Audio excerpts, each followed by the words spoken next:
بسم الله الرحمن الرحيم.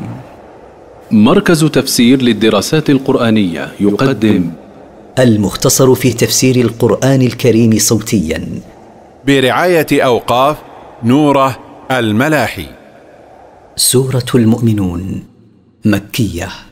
من مقاصد السورة بيان فلاح المؤمنين وخسران الكافرين. التفسير: قد أفلح المؤمنون. قد فاز المؤمنون بالله العاملون بشرعه بالحصول على ما يطلبون والنجاة مما يرهبون.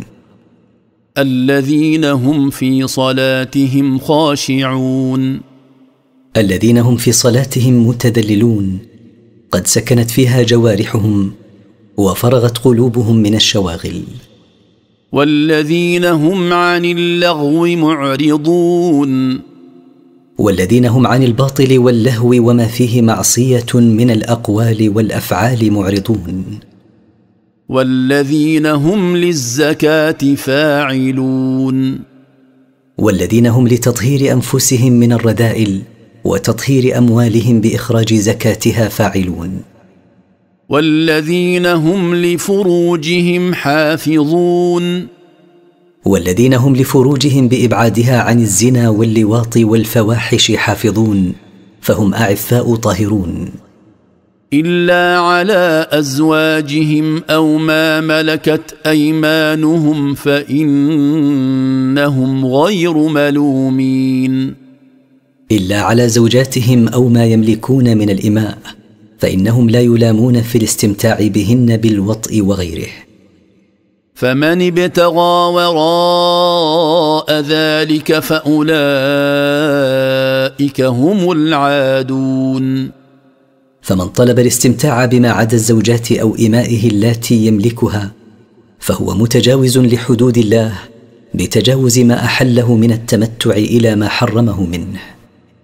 والذين هم لأماناتهم وعهدهم راعون. والذين هم لما ائتمنهم الله عليه أو ائتمنهم عباده ولعهودهم حافظون، لا يضيعونها بل يوفون بها.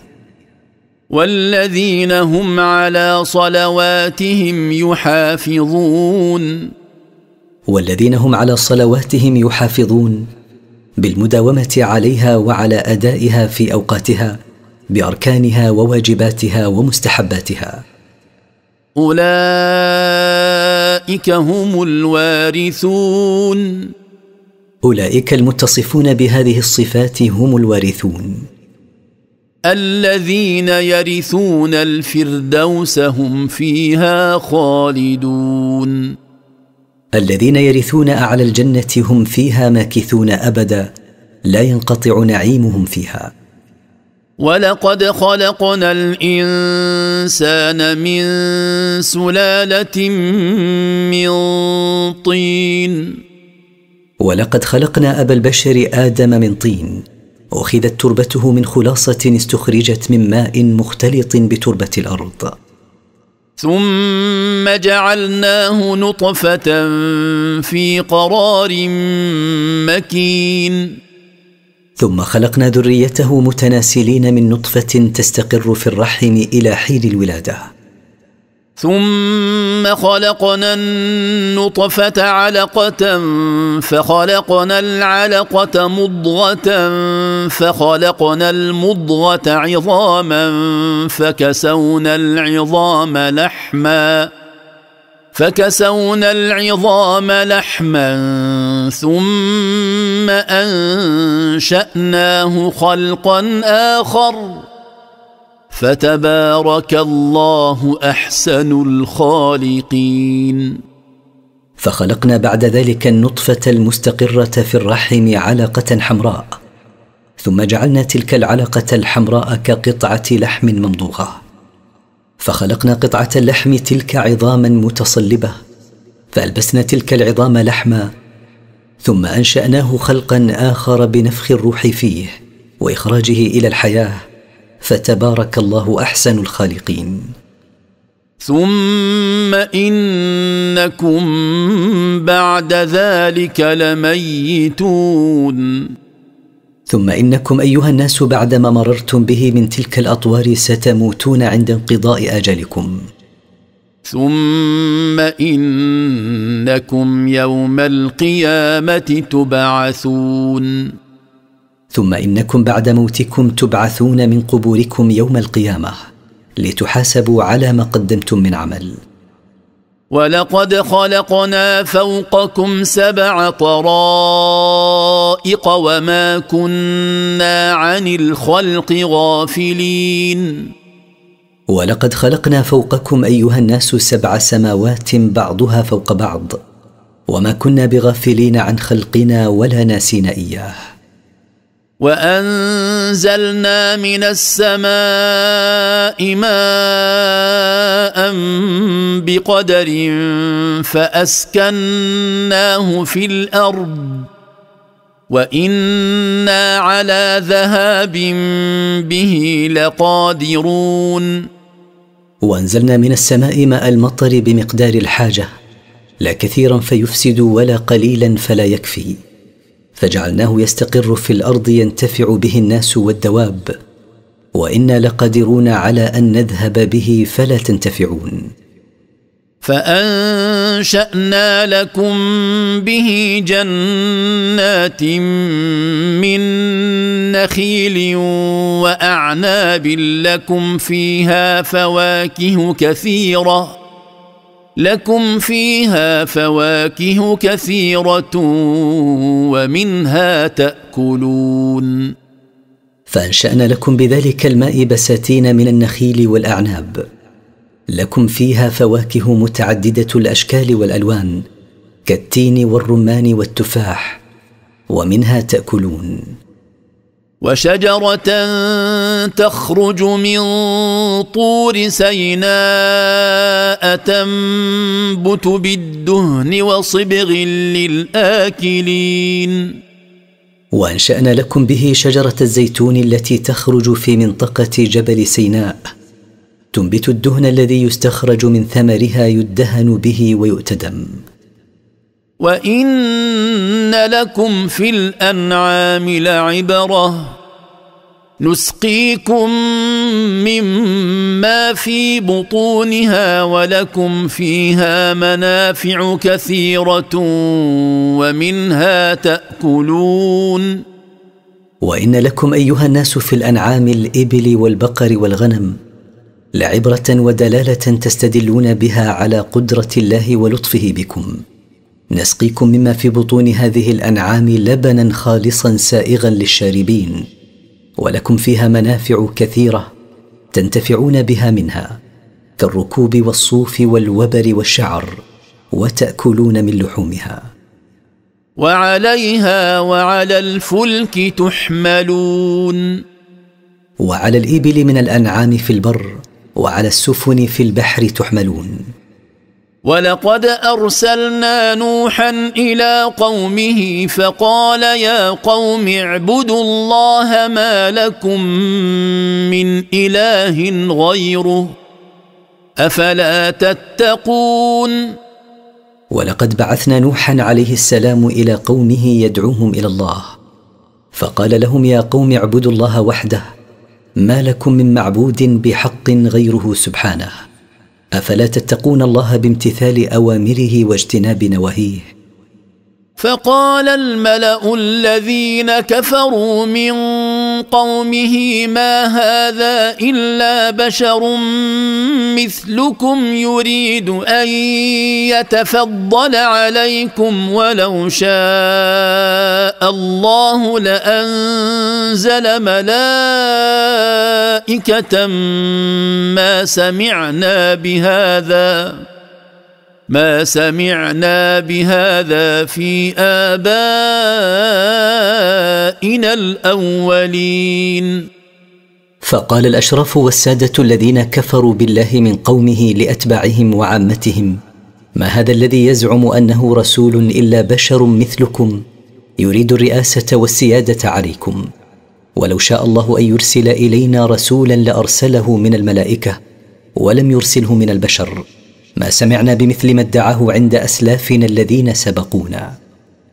إن هو إلا رجل به جنة فتربصوا به حتى حين. ما هو إلا رجل به جنون لا يعي ما يقول، فانتظروا به حتى يتضح أمره للناس. قال رب انصرني بما كذبون.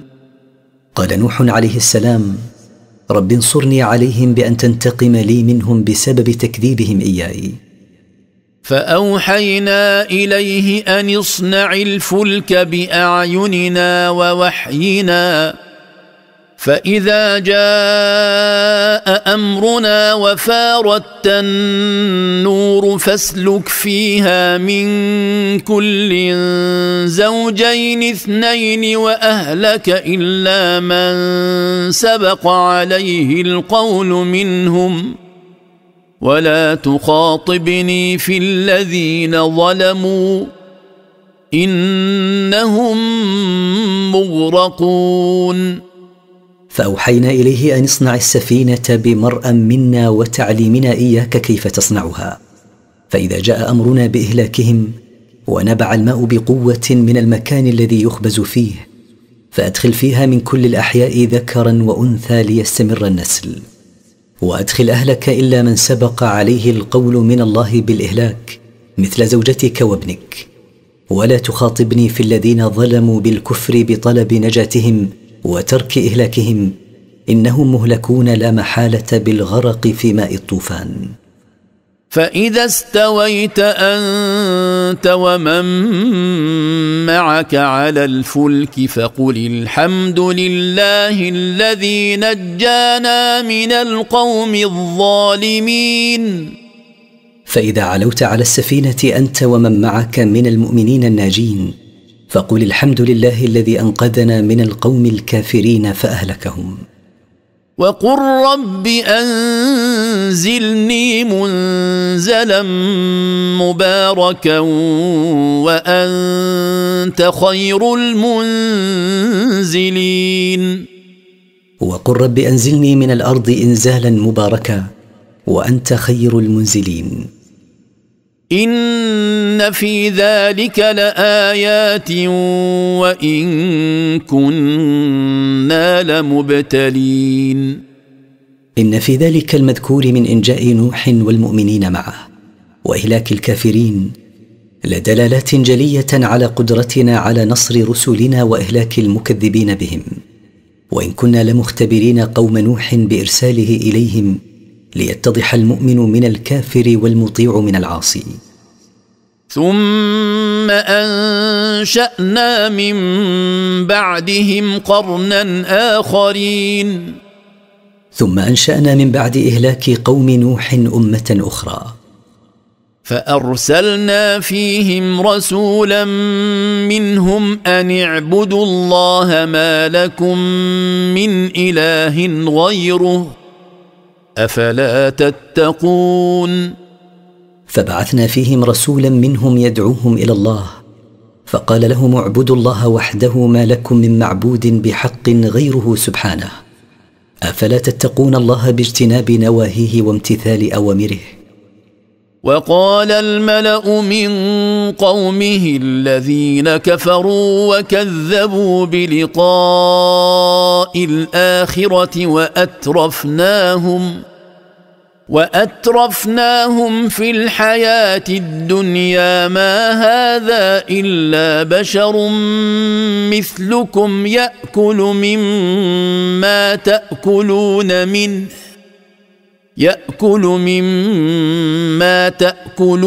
منه ويشرب مما تشربون. وقال الأشراف والسادة من قومه الذين كفروا بالله وكذبوا بالآخرة وما فيها من ثواب وعقاب وأطغاهم ما وسعنا لهم من النعم في الحياة الدنيا، قالوا لأتباعهم وعامتهم ما هذا إلا بشر مثلكم يأكل مما تأكلون منه ويشرب مما تشربون منه، فليس له مزية عليكم حتى يبعث رسولا إليكم. ولئن أطعتم بشرا مثلكم إنكم إذا لخاسرون. ولئن أطعتم بشرا مثلكم إنكم إذن لخاسرون، لعدم انتفاعكم بطاعته لترككم آلهتكم واتباع من لا فضيلة له عليكم. أيعدكم أنكم إذا متم وكنتم ترابا وعظاما أنكم مخرجون؟ أيعدكم هذا الذي يزعم أنه رسول أنكم إذا متم وصرتم ترابا وعظاما بالية أنكم تخرجون من قبوركم أحياء؟ أيعقل هذا؟ هيهات هيهات لما توعدون. بعيد جدا ما توعدون به من إخراجكم من قبوركم أحياء بعد موتكم ومصيركم ترابا وعظاما بالية. إن هي إلا حياتنا الدنيا نموت ونحيا وما نحن بمبعوثين. ليست الحياة إلا الحياة الدنيا لا الحياة الآخرة. تموت الأحياء منا ولا تحيا، ويولد آخرون فيحيون، ولسنا بمخرجين بعد موتنا للحساب يوم القيامة.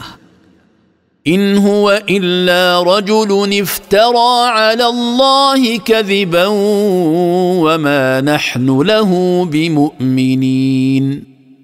ما هذا الذي يدعي أنه رسول إليكم إلا رجل اختلق على الله كذبا بادعائه هذا، ولسنا له بمؤمنين. قال رب انصرني بما كذبون. قال الرسول رب انصرني عليهم بأن تنتقم لي منهم بسبب تكذيبهم إياي. قال عما قليل ليصبحن نادمين. فأجابه الله قائلا: بعد زمن قليل سيصبح هؤلاء المكذبون بما جئت به نادمين على ما وقع منهم من التكذيب. فأخذتهم الصيحة بالحق فجعلناهم غثاء فبعدا للقوم الظالمين. فأخذهم صوت شديد مهلك باستحقاقهم العذاب لتعنتهم، فصيرتهم هلكا مثل غثاء السيل، فهلاكا للقوم الظالمين. ثم أنشأنا من بعدهم قرونا آخرين. ثم بعد إهلاكهم أنشأنا أقواما وأمما آخرين مثل قوم لوط وقوم شعيب وقوم يونس. ما تسبق من أمة أجلها وما يستأخرون. لا تتقدم أي أمة من هذه الأمم المكذبة الوقت المحدد لمجيء هلاكها مهما كان لها من الوسائل. ثم أرسلنا رسلنا تترى كلما جاء أمة رسولها كذبوه فأتبعنا بعضهم بعضا وجعلناهم أحاديث فبعدا لقوم لا يؤمنون. ثم بعثنا رسلنا متتابعين رسولا كلما جاء أمة من تلك الأمم رسولها المبعوث إليها كذبوه فأتبعنا بعضهم ببعض بالهلاك فلم يبق لهم وجود إلا أحاديث الناس عنهم، فهلاكا لقوم لا يؤمنون بما جاءتهم به رسلهم من عند ربهم. ثم أرسلنا موسى وأخاه هارون بآياتنا وسلطان مبين. ثم بعثنا موسى وأخاه هارون بآياتنا 9، العصا واليد والجراد والقمل والضفادع والدم والطوفان والسنون ونقص الثمرات وبحجة واضحة، إلى فرعون وملئه فاستكبروا وكانوا قوما عالين. بعثناهما إلى فرعون والأشراف من قومه فاستكبروا فلم ينقادوا للإيمان لهما وكانوا قوما مستعلين على الناس بالقهر والظلم.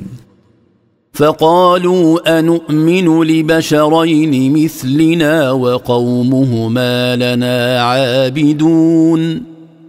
فقالوا أنؤمن لبشرين مثلنا لا مزية لهما علينا وقومهما بنو إسرائيل لنا مطيعون خاضعون. فكذبوهما فكانوا من المهلكين. فكذبوهما فيما جاء به من عند الله فكانوا بسبب تكذيبهم من المهلكين بالغرق. ولقد آتينا موسى الكتاب لعلهم يهتدون.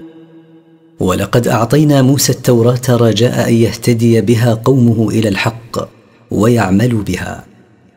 وجعلنا ابن مريم وأمه آية وآويناهما إلى ربوة ذات قرار ومعين. وصيرنا عيسى ابن مريم وأمه مريم علامة دالة على قدرتنا فقد حملت به من غير أب وآويناهما إلى مكان مرتفع من الأرض مستو صالح للاستقرار عليه فيه ماء جار متجدد.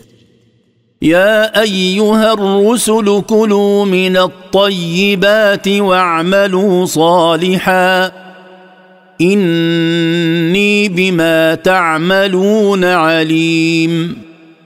يا أيها الرسل كلوا مما أحللت لكم مما يستطاب أكله واعملوا عملا صالحا موافقا للشرع إني بما تعملون من عمل عليم لا يخفى علي من أعمالكم شيء.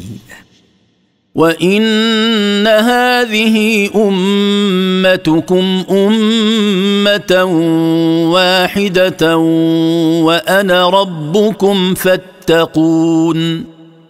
وإن ملتكم أيها الرسل ملة واحدة وهي الإسلام وأنا ربكم لا رب لكم غيري فاتقوني بامتثال أوامري واجتناب نواهي.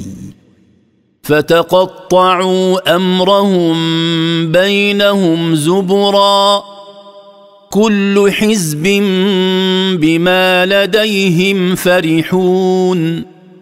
فتفرق أتباعهم بعدهم في الدين فصاروا أحزابا وشيعا كل حزب معجب بما يؤمن أنه هو الدين المرضي عند الله ولا يلتفت إلى ما عند غيره. فذرهم في غمرتهم حتى حين.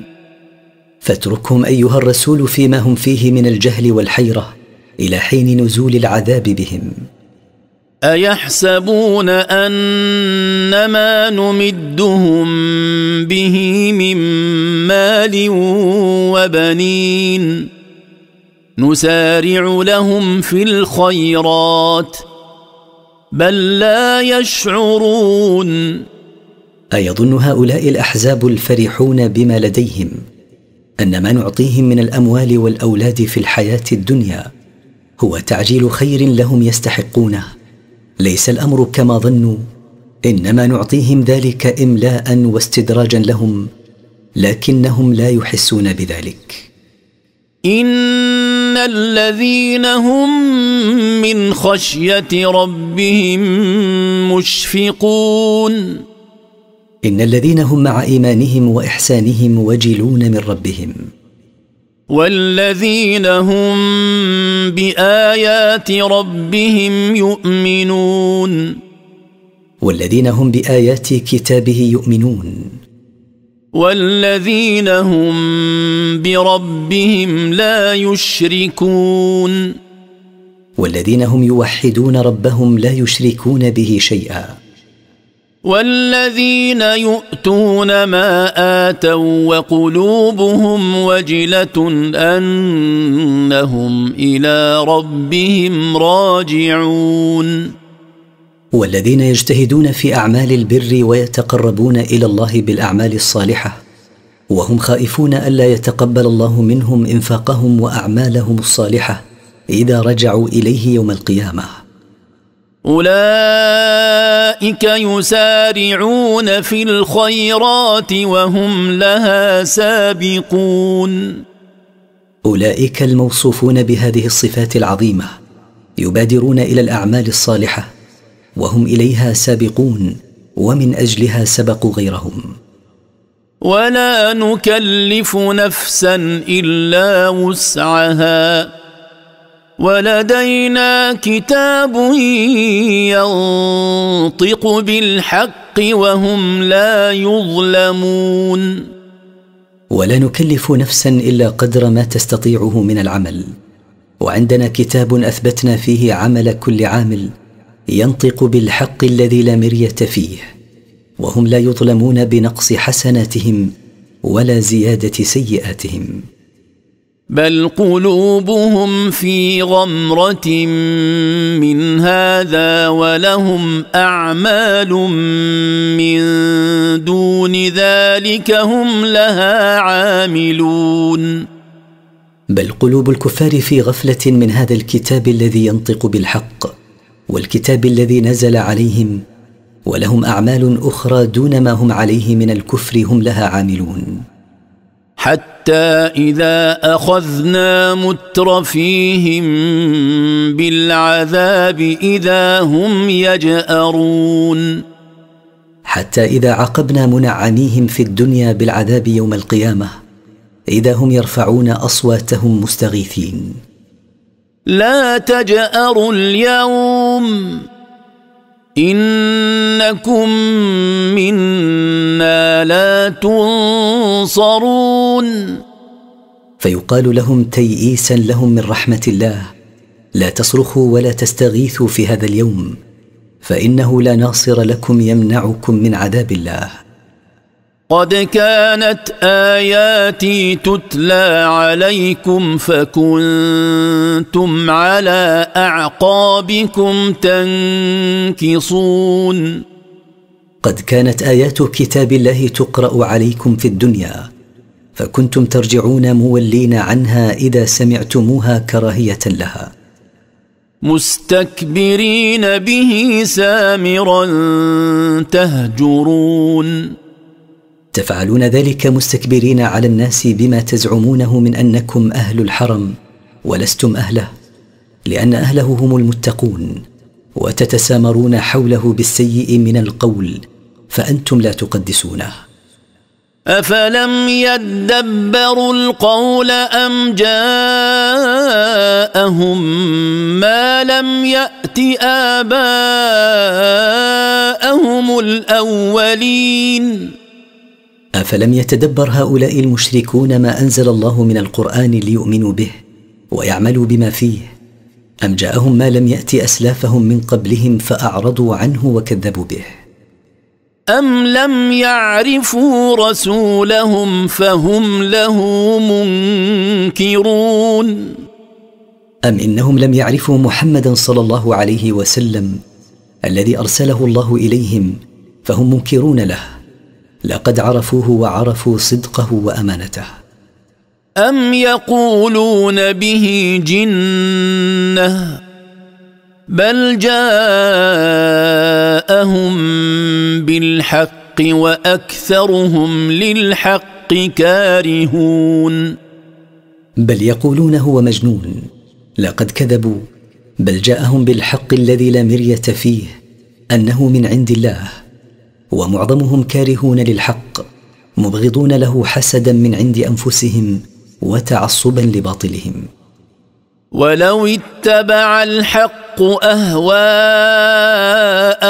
لفسدت السماوات والأرض ومن فيهن بل أتيناهم بذكرهم فهم عن ذكرهم معرضون. ولو أجرى الله الأمور ودبرها على وفق ما تهواه أنفسهم لفسدت السماوات والأرض، وفسد من فيهن لجهلهم بعواقب الأمور وبالصحيح والفاسد من التدبير، بل أتيناهم بما فيه عزهم وشرفهم وهو القرآن فهم عنه معرضون. أم تسألهم خرجا فخراج ربك خير وهو خير الرازقين. هل طلبت أيها الرسول أجرا من هؤلاء على ما جئتهم به وذلك جعلهم يرفضون الدعوة؟ هذا لم يحدث منك، فثواب ربك وأجره خير من ثواب هؤلاء وغيرهم، وهو سبحانه خير الرازقين. وإنك لتدعوهم إلى صراط مستقيم. وإنك أيها الرسول لتدعو هؤلاء وغيرهم إلى طريق مستقيم لا اعوجاج فيه، وهو طريق الإسلام. وإن الذين لا يؤمنون بالآخرة عن الصراط لناكبون. وإن الذين لا يؤمنون بالآخرة وما فيها من حساب وعقاب وثواب عن طريق الإسلام لمائلون إلى غيرها من الطرق المعوجة الموصلة إلى النار. ولو رحمناهم وكشفنا ما بهم من ضر للجوا في طغيانهم يعمهون. ولو رحمناهم ورفعنا عنهم ما بهم من قحط وجوع لتمادوا في ضلالهم عن الحق يترددون ويتخبطون. ولقد أخذناهم بالعذاب فما استكانوا لربهم وما يتضرعون. ولقد اختبرناهم بأنواع المصائب فما تذللوا لربهم ولا خضعوا له، وما دعوه خاشعين ليرفع عنهم المصائب عند نزولها. حتى إذا فتحنا عليهم بابا ذا عذاب شديد إذا هم فيه مبلسون. حتى إذا فتحنا عليهم بابا من العذاب الشديد إذا هم فيه آيسون من كل فرج وخير. ولما كان إنكار البعث لا يقع ممن ينتفع بسمعه وبصره وعقله ذكرهم الله بما أنعم عليهم به منها فقال: وهو الذي أنشأ لكم السمع والأبصار والأفئدة قليلا ما تشكرون. والله سبحانه هو الذي خلق لكم أيها المكذبون بالبعث السمع لتسمعوا به، والأبصار لتبصروا بها، والقلوب لتفقهوا بها، ومع ذلك لا تشكرونه على هذه النعم إلا قليلا. وهو الذي ذرأكم في الأرض وإليه تحشرون. وهو الذي خلقكم أيها الناس في الأرض وإليه وحده يوم القيامة تحشرون للحساب والجزاء.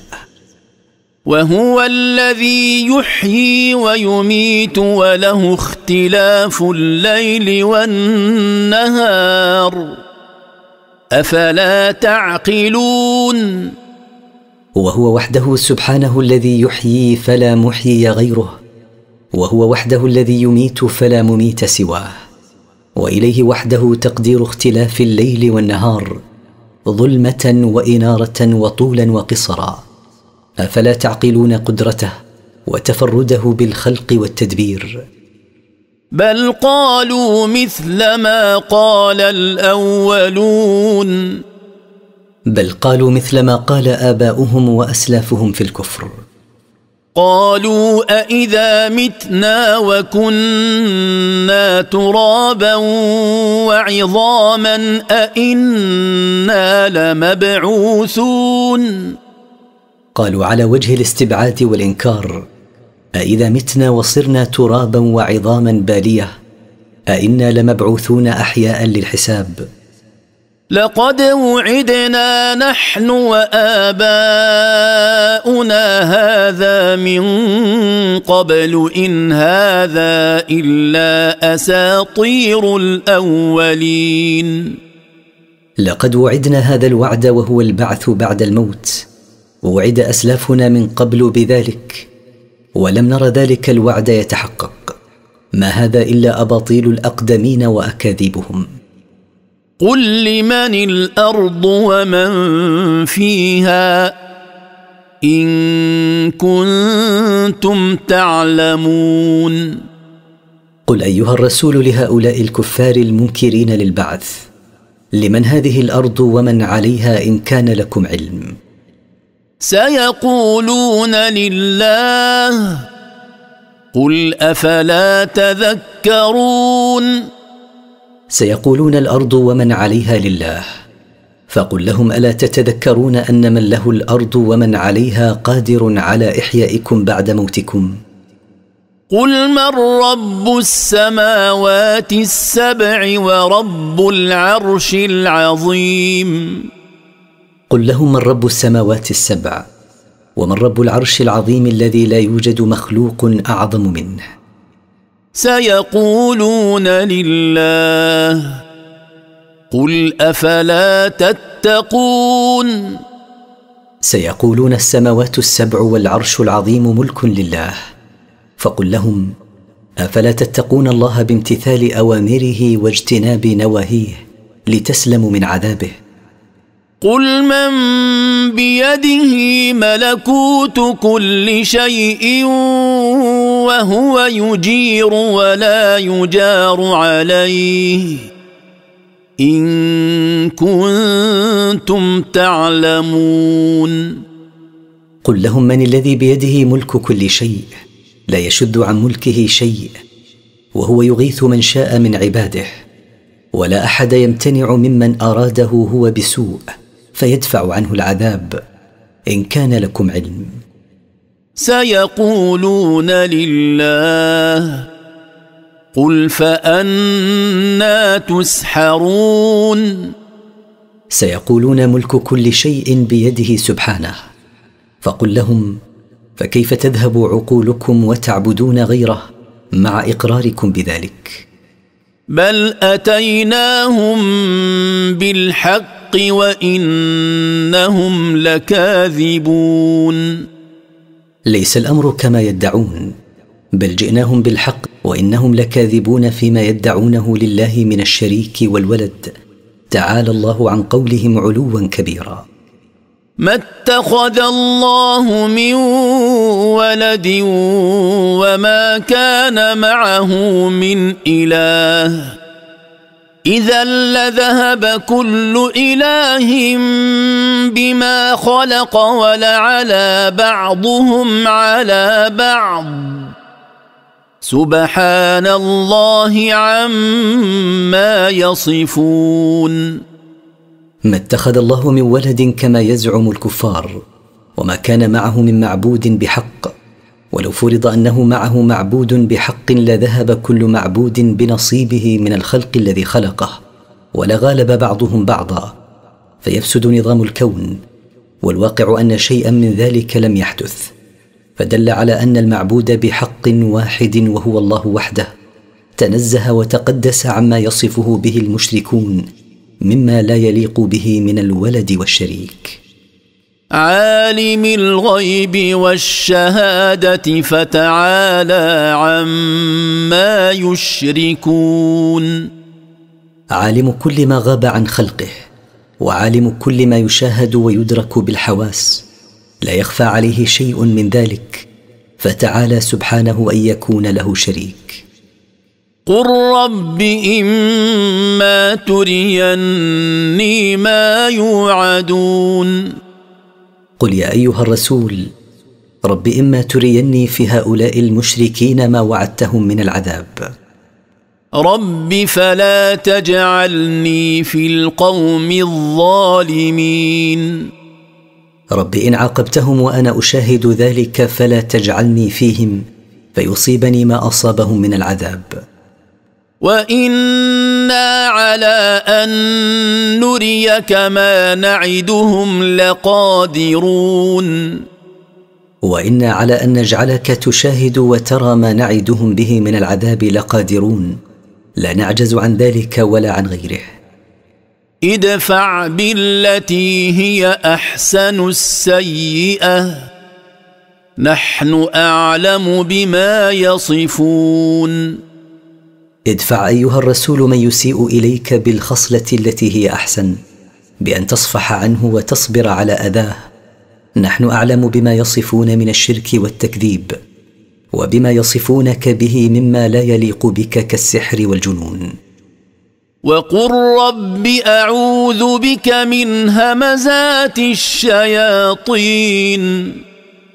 وقل رب أعتصم بك من نزغات الشياطين ووساوسهم. وأعوذ بك رب أن يحضرون. وأعوذ بك رب أن يحضروني في شيء من أموري. حتى إذا جاء أحدهم الموت قال رب ارجعون. حتى إذا جاء أحد هؤلاء المشركين الموت وعاين ما ينزل به قال ندما على ما فات من عمره وما فرط في جنب الله: رب ارجعني إلى الحياة الدنيا لعلي أعمل صالحا فيما تركت. كلا إنها كلمة هو قائلها ومن ورائهم برزخ إلى يوم يبعثون. لعلي أعمل عملا صالحا إذا رجعت إليها. كلا، ليس الأمر كما طلب، إنها مجرد كلمة هو قائلها، فلو رد إلى الحياة الدنيا لما وفى بما وعد به. وسيبقى هؤلاء المتوفون في حاجز بين الدنيا والآخرة إلى يوم البعث والنشور، فلا يرجعون منه إلى الدنيا ليستدركوا ما فاتهم ويصلحوا ما أفسدوه. فإذا نفخ في الصور فلا أنساب بينهم يومئذ ولا يتساءلون. فإذا نفخ الملك الموكل بالنفخ في القرن النفخة الثانية المؤذنة بالقيامة فلا أنساب بينهم يتفاخرون بها لانشغالهم بأهوال الآخرة، ولا يسأل بعضهم بعضا لانشغالهم بما يهمهم. فمن ثقلت موازينه فأولئك هم المفلحون. فمن ثقلت موازينه برجحان حسناته على سيئاته فأولئك هم المفلحون بما ينالونه من مطلوبهم وما يجنبون من مرهوبهم. ومن خفت موازينه فأولئك الذين خسروا أنفسهم في جهنم خالدون. ومن خفت موازينه لرجحان سيئاته على حسناته فأولئك هم الذين ضيعوا أنفسهم بفعل ما يضرها وترك ما ينفعها من الإيمان والعمل الصالح، فهم في نار جهنم ماكثون لا يخرجون منها. تلفح وجوههم النار وهم فيها كالحون. تحرق وجوههم النار وهم فيها قد تقلصت شفاههم العليا والسفلى عن أسنانهم من شدة العبوس. ألم تكن آياتي تتلى عليكم فكنتم بها تكذبون. ويقال لهم تقريعا لهم: ألم تكن آيات القرآن تقرأ عليكم في الدنيا فكنتم بها تكذبون؟ قالوا ربنا غلبت علينا شقوتنا وكنا قوما ضالين. قالوا ربنا غلب علينا ما سبق في علمك من شقاوتنا وكنا قوما ضالين عن الحق. ربنا أخرجنا منها فإن عدنا فإنا ظالمون. ربنا أخرجنا من النار فإن رجعنا إلى ما كنا عليه من الكفر والضلال فإنا ظالمون لأنفسنا قد انقطع عذرنا. قال اخسئوا فيها ولا تكلمون. قال الله اسكنوا أذلاء مهانين في النار ولا تكلموني. إنه كان فريق من عبادي يقولون ربنا آمنا فاغفر لنا وارحمنا وأنت خير الراحمين. إنه كان فريق من عبادي الذين آمنوا بي يقولون ربنا آمنا بك فاغفر لنا ذنوبنا وارحمنا برحمتك وأنت خير الراحمين. فاتخذتموهم سخريا حتى أنسوكم ذكري وكنتم منهم تضحكون. فاتخذتم هؤلاء المؤمنين الداعين ربهم محلا للاستهزاء تسخرون منهم وتستهزئون بهم حتى أنساكم الانشغال بالسخرية منهم ذكر الله وكنتم تضحكون منهم سخرية واستهزاء. إني جزيتهم اليوم بما صبروا أنهم هم الفائزون. إني جزيت هؤلاء المؤمنين الفوز بالجنة يوم القيامة لصبرهم على طاعة الله وعلى ما كانوا يتلقونه منكم من الأذى. ولما سألوا الرجوع إلى الدنيا ليصلحوا ما أفسدوا ذكرهم بما عمروا فيها مما يمكنهم من التوبة لو أرادوا ذلك. قال كم لبثتم في الأرض عدد سنين؟ قال كم مكثتم في الأرض من السنين وكم أضعتم فيها من وقت؟ قالوا لبثنا يوما أو بعض يوم فاسأل العادين. فيجيبون بقولهم مكثنا يوما أو جزءا من يوم فاسأل الذين يعنون بحساب الأيام والشهور. قال إن لبثتم إلا قليلا لو أنكم كنتم تعلمون. قال ما مكثتم في الدنيا إلا زمنا قليلا يسهل الصبر فيه على الطاعة لو أنكم كنتم تعلمون مقدار مكثكم. أفحسبتم أنما خلقناكم عبثا وأنكم إلينا لا ترجعون. أفحسبتم أيها الناس أنما خلقناكم لعبا دون حكمة فلا ثواب ولا عقاب مثل البهائم وأنكم لا ترجعون إلينا يوم القيامة للحساب والجزاء. فتعالى الله الملك الحق لا إله إلا هو رب العرش الكريم. فتنزه الله الملك المتصرف في خلقه بما يشاء الذي هو حق ووعده حق وقوله حق لا معبود بحق غيره رب العرش الكريم الذي هو أعظم المخلوقات ومن كان ربا لأعظم المخلوقات فهو ربها كلها. ومن يدع مع الله إلها آخر لا برهان له به فإنما حسابه عند ربه إنه لا يفلح الكافرون.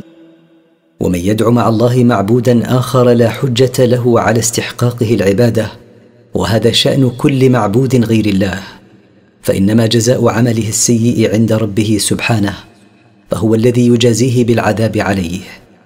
إنه لا يفوز الكافرون بنيل ما يطلبون ولا بالنجاة مما يرهبون. وقل رب اغفر وارحم وأنت خير الراحمين. وقل أيها الرسول رب اغفر لي ذنوبي وارحمني برحمتك وأنت خير من رحم ذا ذنب فقبل توبته.